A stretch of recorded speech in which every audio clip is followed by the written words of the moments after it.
History often gives us dazzling images of wealth, power, and elegance. We picture sweeping estates, glittering gowns, candlelit ballrooms, and the kind of ordered life that feels almost unreal in its beauty. Popular culture, from period dramas to best-selling novels, tends to reinforce this vision.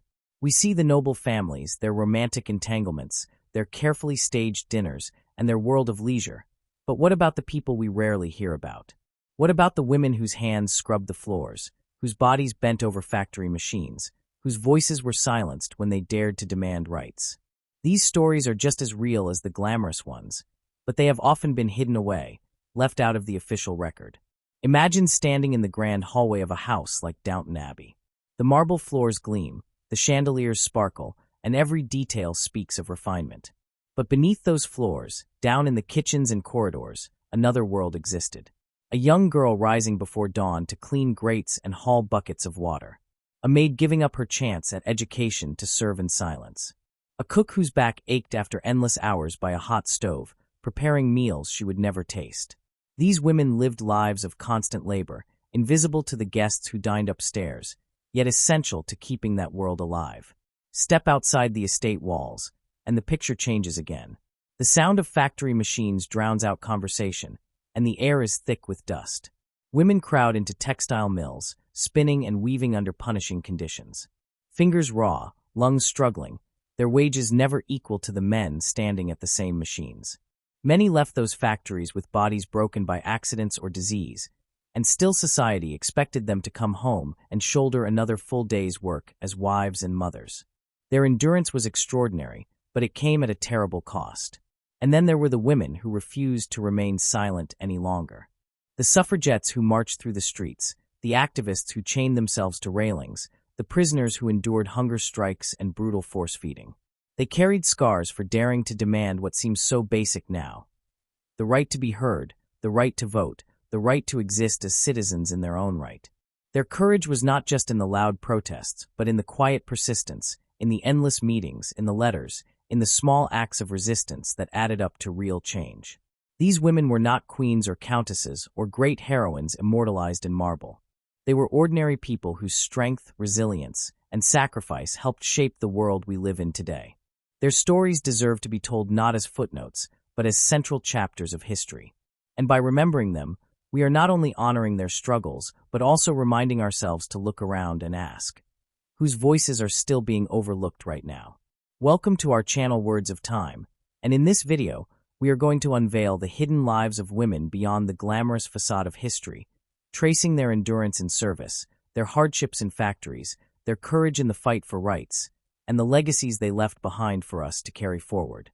When people think of the world depicted in Downton Abbey, what often comes to mind first is the shimmering glamour of aristocratic life, the polished silver on the dining table, the dazzling gowns worn to formal dinners, and the sprawling beauty of the estate that seems to stand outside of time. The Crawley family, with their dramas and intrigues, become the central attraction, while the downstairs staff provide a mirror through which to glimpse the contrasts between privilege and service. Yet for all its detail, and for all its careful portrayal of class dynamics, the story it tells is still just a sliver of what life was truly like for the majority of women during that era. For every lady sitting in a drawing room worrying about etiquette, there were countless others whose names were never recorded, whose labor was never valued, and whose experiences carried them through struggles far removed from that romanticized world. The appeal of Downton Abbey lies in the balance it strikes between the comfort of nostalgia and the fascination of change. Viewers watch the Crawleys navigate the upheavals of the early 20th century, including the First World War, the shifting fortunes of the landed class, and the beginnings of women's greater participation in society. But even when the narrative looks at these wider events, the focus remains tied to a world of wealth and refinement. This creates an illusion, the sense that leisure and grace define the age, when in truth the lives of most women bore little resemblance to what is shown on screen. The grand estates, the lavish banquets, the fine china, and the polished silver were realities only for a small minority, while the rest lived in conditions that could be harsh, precarious, and demanding in ways that such stories rarely acknowledge. It is easy to see why the fiction of leisure becomes so powerful. It offers an escape, a world that feels ordered and beautiful, where rules of conduct shape social life, and where disruptions are framed as dramatic turns in a plot rather than as crushing challenges that could destroy livelihoods. But to step beyond the facade, one must remember that the early decades of the 20th century were marked by hard labor, limited rights, and narrow opportunities for the vast majority of women. Whether in industrial towns, in rural villages, or in the cramped houses of the working poor in cities, the day-to-day struggle for survival was the defining feature of existence. Women worked as servants, as factory hands, as seamstresses, as shop girls, and as field laborers. They also worked endlessly within their own households, raising children, keeping families fed, and often caring for multiple generations under one roof. Their time was not leisurely, and their options were severely restricted by law, by custom, and by economic need. The sharp contrast between the illusion of leisure and the reality of hardship becomes even clearer when one considers how women's work was valued. In aristocratic households, the presence of servants was treated as a given, their labor invisible because it was seen as natural. But those servants, often young women from working-class families, lived lives of strict discipline and constant toil. They rose before dawn, performed repetitive and physically demanding tasks, and were bound by rules that limited their personal freedom. Domestic service was one of the most common occupations available to women, and though it offered shelter and regular meals, it came at the cost of autonomy. A maid or a kitchen girl had little chance to determine her own path, and while stories sometimes romanticize the close bonds between servants and their employers, the truth was usually much harsher. These women were often far from home, cut off from their families, and vulnerable to exploitation. Beyond the great houses, industrial labor offered another avenue, though hardly a more comfortable one. In factories, women faced long hours under dangerous conditions, earning wages that were far lower than those paid to men for similar work. Textile mills, garment workshops, and munitions factories drew thousands of women who endured relentless schedules and the constant risk of injury. The so-called mill girls of northern England or the seamstresses of London lived lives of physical exhaustion, yet their pay was often just enough to scrape by. At the same time, women were expected to maintain their homes, manage household budgets, and raise children. This double burden of labor, both paid and unpaid, was rarely acknowledged. Life in rural areas carried its own challenges. Women worked the land alongside men, often taking on backbreaking tasks during planting and harvest seasons. They milked cows, tended gardens, prepared food from scratch, and carried water long distances. With limited access to education and virtually no political representation, rural women had little opportunity to change their circumstances. Their lives were dictated by the cycles of agricultural work, by the unpredictability of weather, and by the needs of their families. While fiction might present the countryside as a place of peace and simplicity, the reality was a relentless rhythm of labor that left little room for leisure or personal choice. Yet even within these restrictions, women found ways to assert themselves, to carve out spaces of resilience and meaning. They formed networks of support, relied on extended family, and developed skills that kept households and communities afloat. The resilience of these women is often overlooked in narratives that focus on the privileged few, but it is this resilience that speaks most powerfully to us today. Their strength did not come from access to wealth or status, but from the determination to endure, to raise families under difficult conditions, and to hold communities together through times of change. The First World War became a turning point in many respects. With men conscripted to fight, women stepped into roles that had previously been closed to them. They worked in factories producing munitions, they drove ambulances, they served as nurses near the front lines, and they took on jobs in transport, agriculture, and clerical work. This sudden shift demonstrated that women were capable of far more than society had allowed them. It challenged old assumptions, though it did not erase inequality overnight. When the war ended, many women were expected to return to their previous roles, yet the memory of what they had achieved could not be erased. The suffrage movement gained momentum, and legal reforms slowly began to open more opportunities. Still, it is important to remember that even this story of progress was uneven. The right to vote and to work in new fields came first to women of certain classes and backgrounds, while others continued to struggle under the weight of poverty and exclusion. What makes these hidden stories matter so much now is not only that they correct a distorted picture of the past, but that they illuminate the roots of many challenges women continue to face today. The tension between visible glamour and invisible labor persists. Modern society still often celebrates images of luxury and leisure while overlooking the countless women whose work sustains households, industries, and communities. The undervaluing of domestic labor remains a global issue, as does the unequal pay that marks many professions. Looking back at the early 20th century with a clear eye reminds us that progress is fragile and incomplete, and that recognizing the contributions of women who lived outside the spotlight is essential to building a more honest and just understanding of history. When one strips away the illusion of leisure, a deeper truth emerges. The story of women's lives has always been one of struggle balanced with resilience. It is a story not confined to estates or to drawing rooms, but spread across fields, factories, kitchens, and crowded city streets. It is a story of women who endured losses in war, who buried children lost to illness, who stretched meager wages to feed families, and who kept alive traditions and cultures in the face of hardship. Their dignity was not rooted in titles or wealth, but in the sheer endurance of living through difficult circumstances. By uncovering their experiences, we gain a richer understanding of what history truly was, and how it continues to shape the present. The relevance of these untold stories in our time is undeniable. In an age where media often still highlights the glamorous and the exceptional, remembering the everyday struggles of ordinary women provides perspective. It forces us to ask who is being overlooked in our own narratives, whose labor sustains the systems we take for granted, and whose voices remain unheard.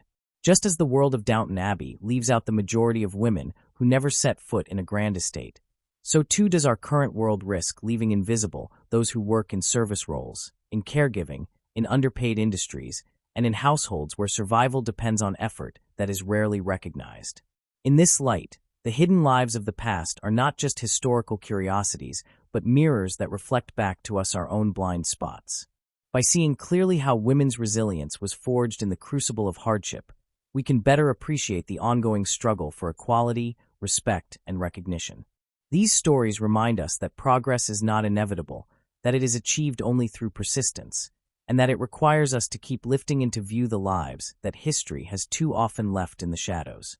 The picture of daily life for women who worked in service reveals another layer of hidden history that rarely makes it into polished accounts of the past. Below the glittering surfaces of grand estates, in the narrow passages and kitchens that viewers of dramas like Downton Abbey catch only glimpses of, lived entire communities of women whose existence was shaped by strict schedules, endless labor, and little recognition. The hierarchy of service created its own rigid structure, with housekeepers, cooks, ladies' maids, chambermaids, kitchen maids, and scullery maids all placed in a ladder that determined their tasks, their privileges, and even their chances of rest. The demands of the household left little space for individuality, as most of these women were required to live where they worked, tethered to their duties, and always available for the next order or chore. The long hours these women endured could stretch from the first light of dawn until late into the night, with only brief pauses for meals that were taken quickly and often in cramped servants' halls. The work itself was not just physically taxing, but also mentally draining. For a chambermaid, the routine meant rising before her employers to clean fireplaces, draw water, air out rooms, polish surfaces, and prepare clothes, all before the family stirred from their beds. For a scullery maid, the lowest rung of the ladder, the day was consumed with scrubbing pots, scouring floors, and dealing with the endless grime of a kitchen that served dozens of meals. This work never truly ended, and the idea of a holiday was a rare luxury. Even when granted a day off, many were expected to use that time for family duties or to catch up on personal chores. Pay for these long and grueling hours was meager. A kitchen maid or scullery maid might earn only a fraction of what a male servant such as a footman received, reflecting the broader inequality that valued women's labor less. Wages were often supplemented by room and board, but the cost of this arrangement was a near-total loss of personal freedom. Since servants were housed on the estate, they were subject to strict curfews, limited social contact, and rules that governed every aspect of behavior. The invisibility of their lives was both literal and symbolic. They moved through hidden corridors, used separate staircases, and were expected to melt into the background, never intruding upon the lives of the family they served except when summoned. This invisibility has carried over into historical narratives as well. While the names of aristocrats are preserved in records, celebrated in books, and remembered in portraits, the names of the women who kept their households running are often lost to time. Even in detailed estate records, servants are reduced to first names or listed only by occupation. Yet they were the unseen backbone that allowed the grand lifestyle to exist. Without their tireless work, the elegance and ease enjoyed upstairs would have collapsed. The labor of polishing, cleaning, mending, cooking, and serving was the scaffolding that upheld the facade of aristocratic leisure. To understand the truth of that era, one must look not just at the glitter of chandeliers, but at the hands reddened by endless scrubbing that made that glitter possible. For many women in service, dreams had to be deferred or abandoned altogether. Entering service often happened at a young age, sometimes as early as adolescence, when girls were sent away from their families to earn wages that might help support siblings or aging parents. This separation from home, combined with the isolating environment of the household, meant that opportunities for education or personal development were slim. A girl who might have shown promise in school was rarely able to continue her studies once she entered service. Instead, her days were consumed with duties that left no energy for reading or writing. The lack of education in turn limited her chances of advancing beyond service or seeking other occupations. Marriage, too, was often postponed or prevented by the demands of the role. A maid who wished to marry would usually be expected to leave her position, since employers frowned upon servants with family responsibilities. This meant that women had to choose between maintaining the little financial stability service provided and pursuing personal happiness. Many delayed marriage until their youth had passed, and by the time they were free to seek a partner, the opportunity had often slipped away. Others entered into relationships in secret, risking dismissal if discovered. The rules of propriety that governed these households extended into the private lives of those who worked within them, ensuring that even the most personal decisions were subject to scrutiny. There are poignant accounts of maids who spoke of watching the families they served enjoy dances, outings, and leisurely walks while they themselves were confined to basements or attics, hearing the music from afar but never joining in. The sense of being an outsider in the very place where one lived could create a deep loneliness. Letters and diaries from those who left service later in life reveal a longing for freedom, a wish for even simple pleasures like an afternoon spent without obligations or the chance to sit by a fire without fear of being called away. These may seem modest dreams, but they were often unattainable in the relentless world of service. Yet despite these hardships, women in service developed their own forms of community and resilience. Bonds formed among staff, who shared the weight of their duties and found moments of humor in the midst of labor. A kitchen maid might confide in a scullery maid, or a lady's maid might quietly share advice with a younger servant learning the ropes. These relationships offered some measure of emotional support in an environment that otherwise demanded strict obedience. Even so, the hierarchy within service could create divisions. A cook or a housekeeper, who held authority and sometimes enjoyed a measure of respect, might guard her position fiercely, ensuring that younger women remained in their place. Advancement was possible but rare, and for many, years of work would lead only to a modest improvement in role or wage. The invisibility of these women's contributions extends into our understanding of history because their labor was deliberately made invisible at the time. The smooth running of a household required that servants remain out of sight, and so their very existence was framed as secondary. This framing has echoed down through the years, with historical accounts focusing on the lives of the wealthy while relegating the majority to footnotes. To recover these stories is to shift the lens, to see that the era was not defined solely by the leisure of a few, but by the endurance of many. What makes their stories even more striking is how they reveal the limitations of social mobility. While fiction sometimes suggests that a maid might catch the eye of a wealthy employer and rise above her station, such occurrences were exceedingly rare. The reality was that service trapped most women in cycles of work that left little room for advancement. Even moving from one household to another did not guarantee better conditions, as expectations and restrictions were largely the same across estates. For many, the only escape was through age, when they could no longer perform the physical demands of the job and had to rely on the goodwill of family or charitable institutions. The deferred dreams of education, of marriage, of personal freedom, represent more than individual disappointments. They illustrate how entire generations of women were denied the chance to fully shape their own destinies.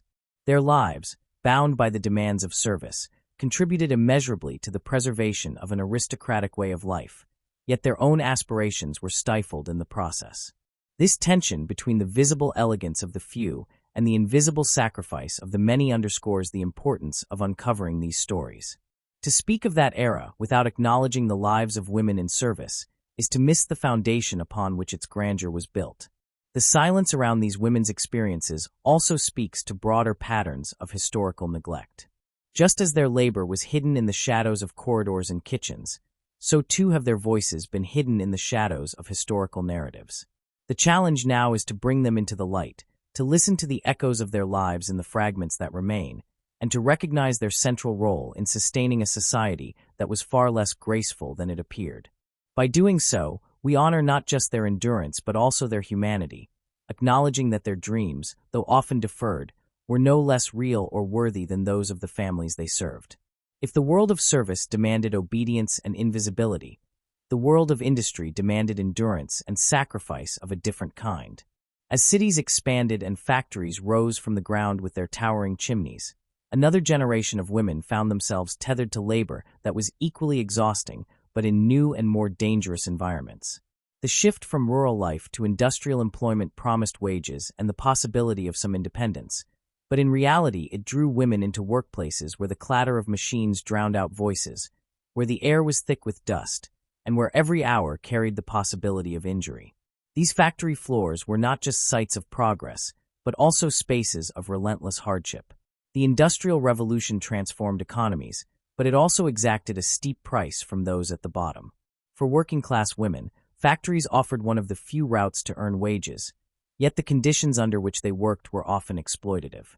Textile mills in particular became hubs of female employment. Rows of looms stretched across vast rooms, their relentless motion demanding constant attention. The noise was deafening, a pounding rhythm that wore on the body and dulled the senses. Women operated machinery for hours that stretched from dawn to dusk, with barely a pause for food, their wages calculated by the piece or by the hour in sums that barely sustained survival. The health risks were immense. Cotton dust filled the lungs, causing chronic respiratory problems that shortened lives. The heat of poorly ventilated rooms left workers faint or dehydrated, while the constant strain of repetitive motion led to joint pain, eye strain, and long-term disability. Accidents were common: a hand caught in a loom, hair pulled into gears, clothing entangled in moving parts. For many women, one moment of distraction could mean the loss of a limb, and such injuries often meant the end not just of work, but of any chance of self-sufficiency. Employers rarely offered compensation, and without social safety nets, the injured were often left to depend on family or charity. Beyond the physical risks, the demands of factory labor pressed heavily on women already burdened by societal expectations. They were expected to contribute to household income while still fulfilling traditional roles as caretakers and homemakers. A woman might spend 10 or 12 hours in a factory only to return home to cook, clean, and care for children. The double load of labor, both paid and unpaid, drained energy and left little room for personal ambition or leisure. Unlike men, who could find moments of camaraderie in taverns or public spaces, women often retreated into households that demanded further service, their exhaustion overlooked because it was considered natural. Wages told another story of inequity. Women were systematically paid less than men, justified by the assumption that their work was supplementary to a male breadwinner. In reality, countless families depended on women's earnings to survive, especially when male wages were insufficient or when husbands were absent due to death, illness, or abandonment. Despite this, women's contributions were undervalued, reinforcing a cycle where their labor was both essential and dismissed. This contradiction gnawed at the very fabric of society, sustaining households while denying women recognition. Yet amid this relentless grind, moments of resistance and resilience emerged. Women did not simply endure in silence. History records instances of strikes and collective action, often led by women who refused to accept intolerable conditions. In textile towns, groups of female workers organized to demand shorter hours, safer conditions, and fairer wages. Though these efforts were often met with hostility from employers and skepticism from male-dominated unions, they demonstrated a determination that challenged the image of women as passive or submissive. Marches through city streets, petitions to factory owners, and even work stoppages became acts of defiance that carried personal risk but also planted seeds of change. Individual stories also reveal remarkable resilience. Some women, despite endless hours of work, found time to teach themselves to read and write, believing that education could be a path to something more. Others supported fellow workers, sharing food or caring for the children of neighbors when shifts overlapped. Networks of solidarity grew in tenement neighborhoods where women leaned on each other to survive. Though poverty and illness were constant threats, these bonds offered strength in the face of adversity. The price of progress in industrial society was paid disproportionately by working-class women whose lives were shortened by disease, whose bodies bore the scars of factory accidents, and whose ambitions were curtailed by the unyielding demands of survival. Yet they also embodied a quiet defiance, insisting through their persistence and their actions that their lives mattered, that their labor was essential, and that their voices, though often ignored, would not be entirely silenced. Their struggles reverberate into the present, reminding us that the comforts of modern life were built on the sacrifices of countless women whose names we may never know.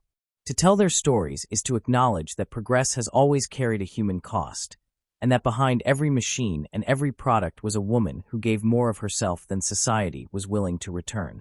These hidden histories remind us that resilience is not just found in moments of triumph, but also in the daily endurance of those who worked, suffered, resisted, and hoped in the shadow of industrial progress. The factories and mills that swallowed so many hours of women's lives did not only produce textiles and goods. They also produced awareness. The relentless grind of labor, the unequal pay, and the constant reminder that women's contributions were treated as secondary began to stir a desire for change. It was not enough to endure. Some women began to question why their lives were confined by limitations imposed not only by employers, but by laws, traditions, and institutions that granted them few rights and little recognition. Out of this simmering frustration grew a movement that dared to demand a voice in a society that had long insisted on their silence. The earliest challenges to entrenched norms were not born in the gilded drawing rooms of the wealthy, where debates about women's roles were sometimes carried out in abstract terms. They came from women who experienced daily injustice, who knew firsthand the cost of inequality, and who were determined to press against boundaries. For them, the question was not theoretical. It was deeply personal, tied to survival, dignity, and the possibility of shaping their own lives. This urgency gave the movement its strength, even as it faced hostility at every turn. The demand for suffrage became the rallying cry, because the right to vote symbolized far more than placing a mark on a ballot. It represented the idea that women were citizens in their own right, capable of shaping the policies and laws that govern their lives. Without that voice, every other struggle remained uphill. Yet pursuing it was fraught with sacrifice. Women who joined the suffrage movement often risked their reputations, their safety, and in some cases their freedom. They were derided as unfeminine, ridiculed in newspapers, and accused of destabilizing society. Employers could dismiss them, families could disown them, and communities could ostracize them for daring to step beyond what was considered acceptable. The movement itself was not monolithic. Some pursued change through steady, non-militant efforts, organizing petitions, holding meetings, and engaging in reasoned debate. They believed that demonstrating intelligence, persistence, and moral clarity would eventually persuade lawmakers and the public. Others, frustrated by the slow pace of progress, adopted militant tactics, disrupting public gatherings, chaining themselves to railings, smashing windows, and even engaging in hunger strikes once imprisoned. These actions shocked polite society, but they forced attention where polite requests had been ignored for decades. The diversity of approaches revealed the depth of passion and the impatience with a system that continually postponed justice. The personal cost of such activism was immense. Women who marched in the streets were often subjected to violence, not only from authorities, but from bystanders who believed they were upending the natural order. Arrests were common, and prison sentences were harsh. Inside prison walls, women endured poor conditions and abuse, and many launched hunger strikes to protest their treatment. The response was brutal, force-feeding, a practice that left lasting physical and psychological scars. Yet these sacrifices only deepened the resolve of many activists, transforming personal suffering into public testimony about the lengths to which women were willing to go for the simple right to be heard. For working-class women, participation in the movement could be even riskier, as losing a job meant immediate financial hardship. Yet many still joined, recognizing that their struggles in factories and tenements were connected to the broader fight for rights. The suffrage movement was not always inclusive, class and race often created divisions, but the participation of women from diverse backgrounds gave it strength. Together, they formed a mosaic of resistance that challenged not only political structures, but cultural assumptions about women's place in the world. These early feminists were planting seeds whose growth they might not live to see. Full equality remained far off, and even when suffrage was partially granted, it often excluded younger women or those without property. Still, each march, each petition, each act of defiance chipped away at the edifice of silence. Their tireless efforts laid the groundwork for future generations who would inherit not only the right to vote, but also the inspiration to continue pressing for equality in education, work, and personal freedom. The courage of these women reverberates across time because it was not rooted in grand gestures alone, but in the persistence of daily effort. They attended endless meetings, wrote letters by hand, printed pamphlets late into the night, and spoke in public squares despite heckling and ridicule. They balanced activism with the demands of home and work, proving that the pursuit of justice was not reserved for those with leisure, but belonged to those who carried the weight of multiple responsibilities. The legacy of their fight reaches far beyond the ballot box. It shifted the very perception of what women could be. No longer confined to the roles of silent supporters, they became visible as actors in history, capable of shaping nations. Though they faced setbacks and divisions, their refusal to accept invisibility transformed the possibilities available to later generations. When women today speak in parliaments, lead companies, or march for causes, they stand on the shoulders of those who first insisted that their voices mattered. The story of early feminists and suffragettes is not just one of triumph, but of sacrifice. It reminds us that progress is rarely granted freely. It is wrested from systems that resist change. It demands courage, resilience, and a willingness to face consequences. The women who chained themselves to railings, who endured jeers in the streets, who starved themselves in prison, carried burdens that future generations would not have to bear. Their determination turned the tide of history, even if the full equality they dreamed of still lies ahead. And so, when we trace the hidden lives of women from servants in grand houses to workers in factories, the arc bends inevitably toward the fight for a voice. It is a story of endurance giving way to defiance, of silence breaking into speech, and of invisibility transforming into visibility. These women did not ask for sympathy, but for recognition, not for charity, but for justice. By telling their stories, we see not only the hardships they endured, but the possibilities they created, possibilities that continue to shape our present and will continue to echo into the future. The fight for a voice marked not an ending, but a beginning, a threshold through which generations of women would continue to walk. The suffragettes and early feminists proved that change was possible, though never simple, and that even the smallest acts of defiance could ripple outward in ways they might never fully see. Their efforts were not erased by the slow pace of reform or by the resistance of those who sought to silence them. Instead, their determination became embedded in the fabric of history, a thread of resilience that binds the past to the present. What endures most is not only their victories, but the spirit that sustained them. These women demonstrated a strength that was not always loud or celebrated.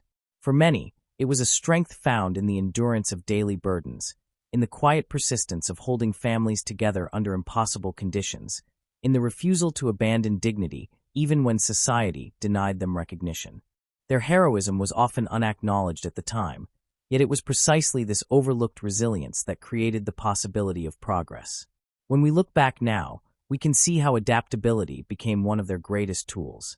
Servants learned to navigate rigid hierarchies, finding small freedoms where they could. Factory workers found ways to organize, to resist, to lean on one another. Suffragettes adapted strategies as circumstances demanded, shifting between persuasion and confrontation, between patience and urgency. This ability to bend without breaking, to endure without surrender, is a legacy that continues to echo in the struggles of women today. Drawing parallels to the present reveals how much has changed, and yet how much remains familiar. Women now vote, work in professions once closed to them, and hold positions of power in governments and institutions. Laws exist to protect them from discrimination and to support their education and employment. These achievements would have seemed almost unimaginable to the women who first demanded a voice.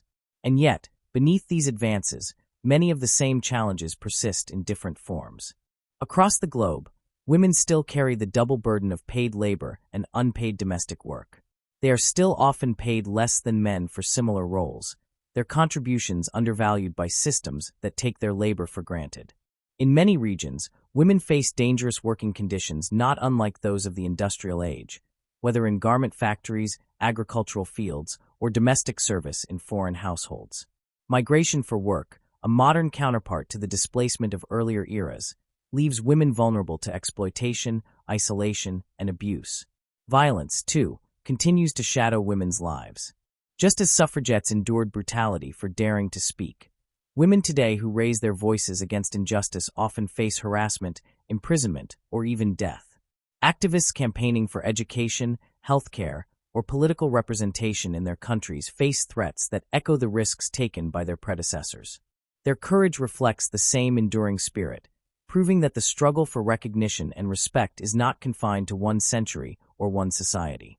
Technology and globalization have altered the terrain, offering both new opportunities and new challenges.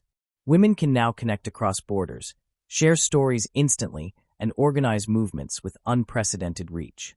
The global outcry sparked by online campaigns, the visibility of women leading protests in cities around the world, the demand for accountability from powerful institutions. These are modern expressions of the same determination that once filled the streets with suffragette marches. Yet even in this interconnected age, access remains uneven, and many voices are still excluded from the global conversation. The enduring spirit of those women from the past reminds us that progress does not move in a straight line. Rights can be gained and rights can be eroded. Opportunities can expand and then contract.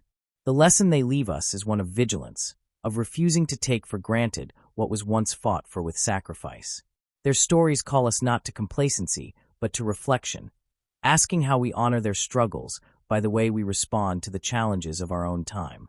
Part of honoring them lies in seeking out the voices that history has overlooked.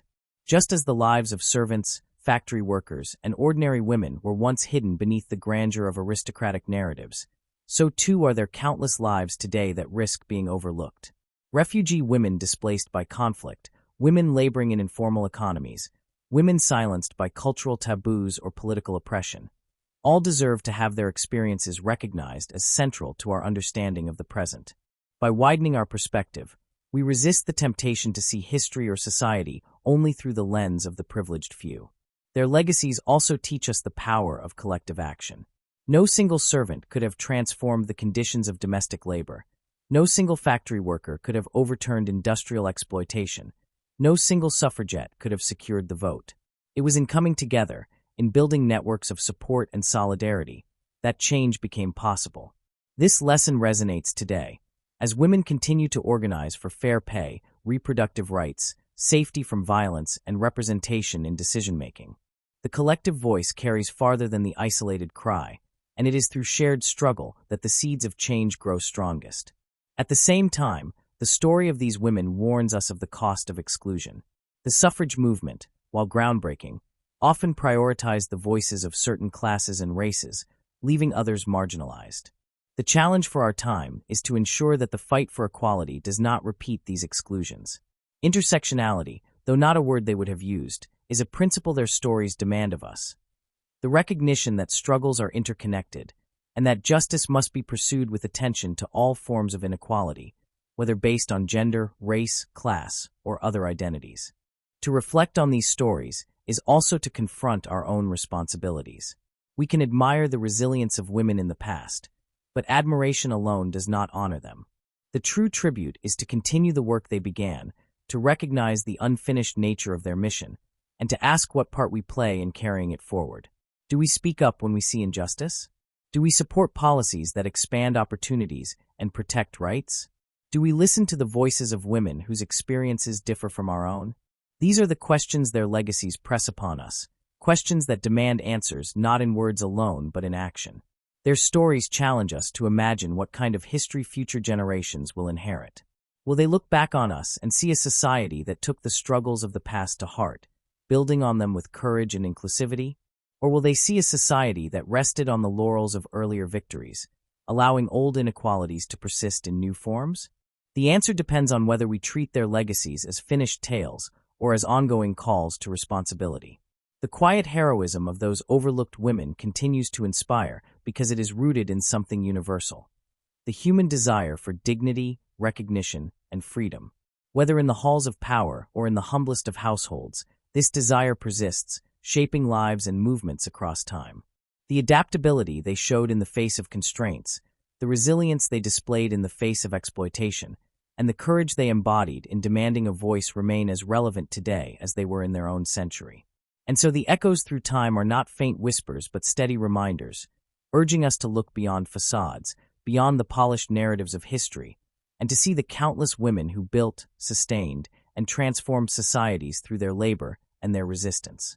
Their strength is not a relic of the past, but a living inheritance, one that asks us to reflect, to act, and to carry forward the unfinished work of justice. The call to action is simple yet profound.